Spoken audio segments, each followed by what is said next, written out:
بسم الله الرحمن الرحيم إن الحمد لله والصلاة والسلام على من لا نبي بعده أما بعد আজকে আমরা আলোচনা করব ইতিকাফ সম্পর্কে। আসুন আমরা জেনে নেই ইতিকাফ কি। ইতিকাফ হচ্ছে আল্লাহ তাআলার সন্তুষ্টির উদ্দেশ্যে মসজিদে এসে সকল কাজকর্ম থেকে ফারেক হয়ে মসজিদে এসে অবস্থান করা, এটা হচ্ছে ইতিকাফ। ইতিকাফ এটা তিন প্রকার। একটা হচ্ছে ওয়াজিব ইতিকাফ, একটা হচ্ছে সুন্নত ইতিকাফ, আর একটা হচ্ছে নফল ইতিকাফ।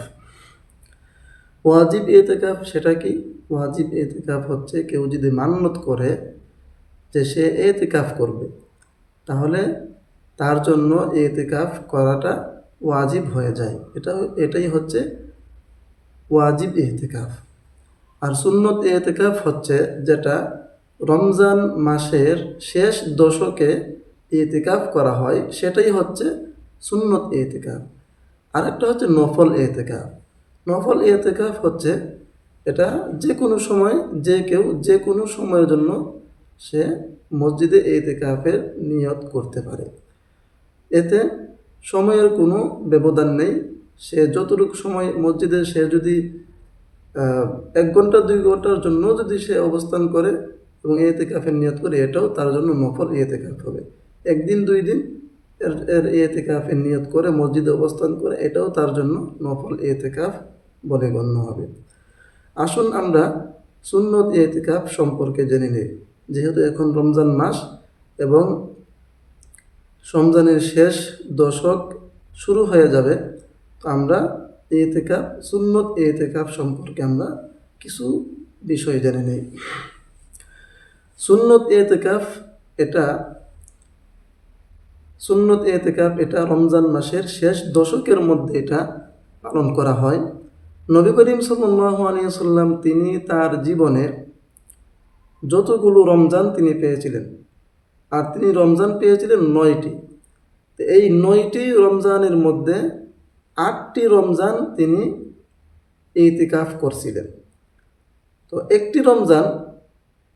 এক রমজানে তিনি ইতিকাফ করতে পারেন নাই কোনো একটা কারণে। তো রাসূল সাল্লাল্লাহু আলাইহি ওয়াসাল্লাম তিনি কি করলেন? তিনি এর পরবর্তী বৎসর, যেহেতু এর আগের বৎসরের তিনি ইতিকাফ করতে পারেন নাই, এই জন্য নবী করিম সাল্লাল্লাহু আলাইহি ওয়াসাল্লাম এর পরবর্তী বৎসর সেটার কাজা হিসেবে 20 দিন তিনি ইতিকাফ করছিলেন। শেষ 20 দিন তিনি ইতিকাফ করছিলেন। সুবহানাল্লাহ। তো এটাই হচ্ছে নবী করিম সাল্লাল্লাহু আলাইহি ওয়াসাল্লাম এর ইতিকাফের আমল।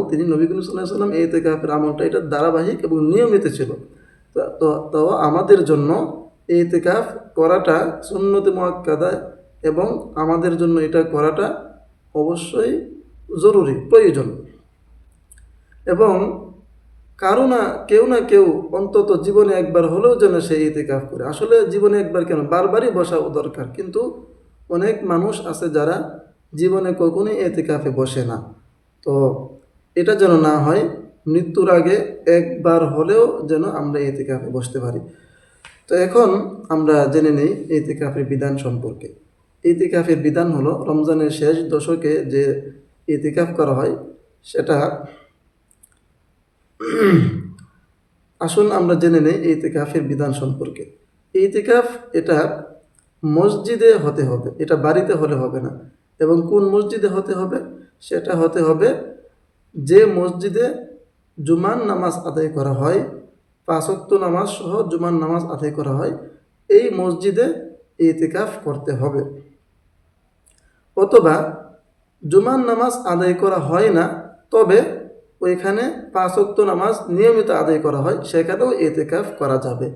এই ক্ষেত্রে সে শুক্রবার জুমার নামাজের জন্য সে শুধু জুমার নামাজ আদায় করার উদ্দেশ্যে অন্য মসজিদে গিয়ে জুমার নামাজ আদায় করে আবার সে যেখানে ইতিকাফ করছিল সেই জায়গাতেই তাকে ইতিকাফে আবার ঢুকে যেতে হবে। ইতিকাফ এটা সুন্নত ইতিকাফ, এটা একটা মহল্লাবাসীর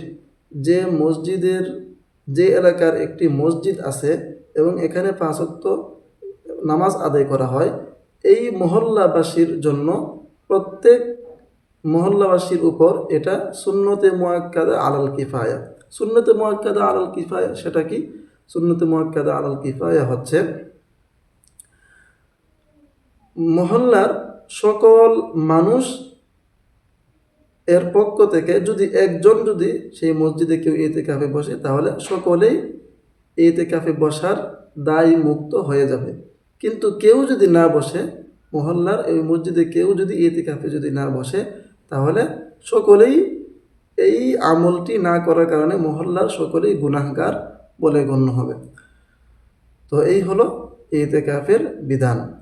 ইনশাআল্লাহ আমরা আগামী ভিডিওতে ইতিকাফের কিছু উপকারিতা সম্পর্কে আলোচনা করব। আল্লাহ তাআলা আমাদেরকে কবুল করুন, আমিন।